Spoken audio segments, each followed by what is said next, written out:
Hi, welcome to part two of the H-1B visa presentation in the course of Business Immigration Online. We're going to go in a little more details about several of the things that were mentioned in the previous presentation. Employer-employee relationship, a key issue in the context of H-1B is what the relationship between the petitioner, the employer, and the beneficiary, the employee.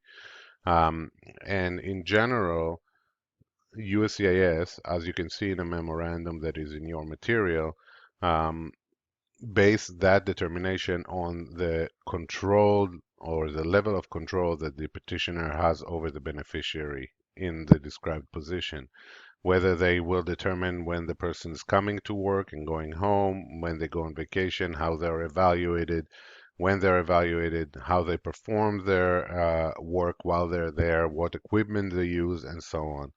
These are, for USCIS, the strongest indication that employer-employee relationship exists. Things get a little more blurry in the real world when some people work from home and some people have all kind of creative and new work arrangements, which is the nature of the economy. It changes. USCIS and in general agencies don't move step in step with this type of changes, and that poses problem to certain employers trying to establish the employer-employee relationship. Um, this also makes it difficult for a person to petition on behalf of an organization that they control, or a situation where the actual employer is not the person who petitions, meaning the companies that provide staffing services by sending their employees to other locations. We'll talk a bit more about those issues later on. The other major focus of the visa petition is whether a position is a specialty occupation. As we said, in order to be eligible for H-1B, the position must be in a specialty occupation, meaning an occupation that requires a bachelor or higher degree or its equivalent in order to enter to a position in this profession.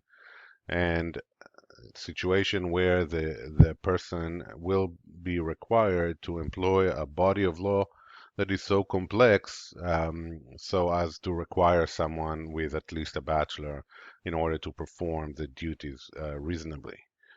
The list of position is therefore open because there is no defined list. It just say what it has to be in order to qualify.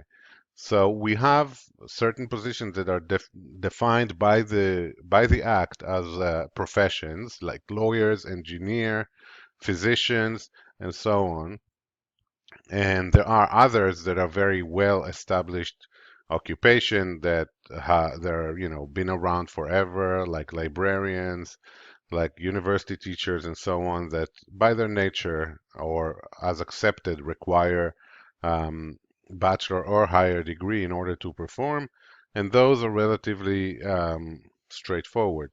It gets a little more complicated when in the modern economy there are new positions that don't find their match in the occupational titles that the Department of Labor uses, and that happens all the time.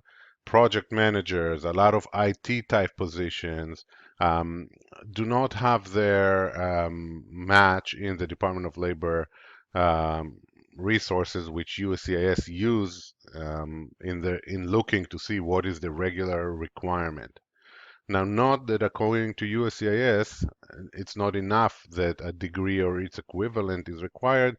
Degree has to be certain in certain discipline or a narrow range of disciplines. So it's not enough that a position requires a bachelor. It has to require, for example, a bachelor in engineering, physics, or mathematics, for example, for position in engineering or in computer science and so on.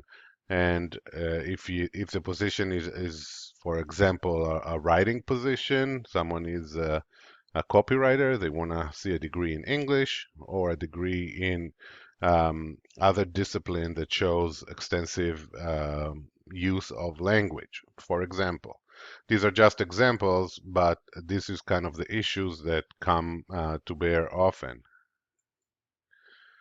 AC 21 provision, American competitiveness in the 21st century. This is legislation from the Clinton time, uh, Bill Clinton, there is.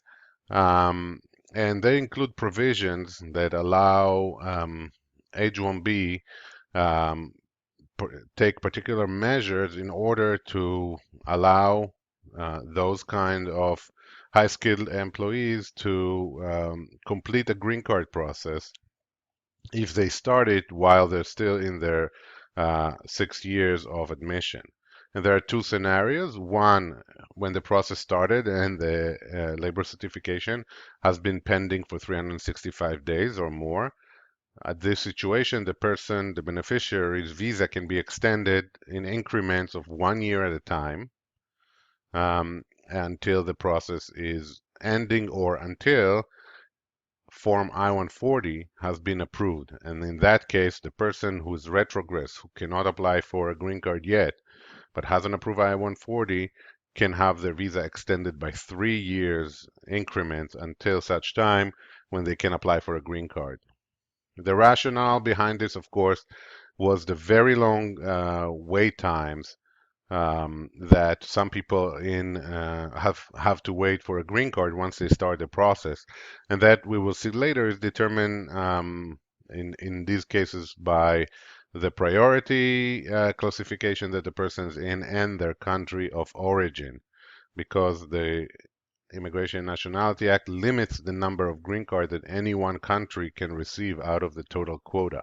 But we'll get to it later. But that is the cause that countries that send many people to the United States become very retrogressed and long lines form, sometimes of many years until those people can get their green card. So in order to enable them to continue and work and for the employers to avoid gaps which they will have to fill with other employees or leave empty for a time. It allows continuity that is a very important relief that H-1B employers and employees have. Spouses of H-1B and children are dependents. Each visa we will see has a dependent visa, in this case H4. H4, the spouse and the unmarried children under the age of 21 of an H1B holder will get H4 visas if they go to the consulate or if they're in the US and change that status. This is to allow them to be with the H1B and keep the family together. The H4 does not allow, in general, for the spouse to work. And that's, of course, not easy for many families where the cost of living in the US is very high, but that is the regulation.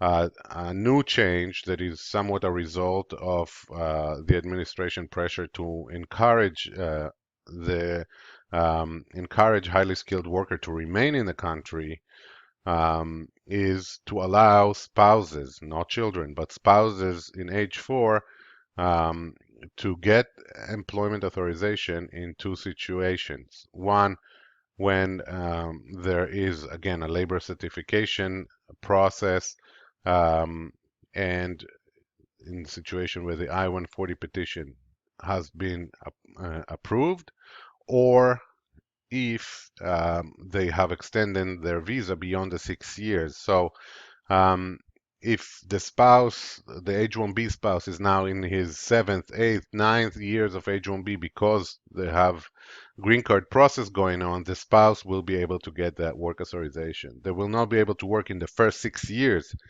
of the H-1B's stay, but they will be able to work later on.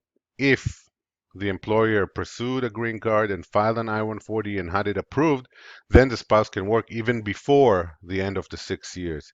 And this is a major benefit for family. It relieves a lot of tension that people have when they have such big um, or long periods of time when one spouse cannot work. Sometimes spouses do want to work, they have their own career, and coming here on an H1B might put a spouse on hold for quite a while.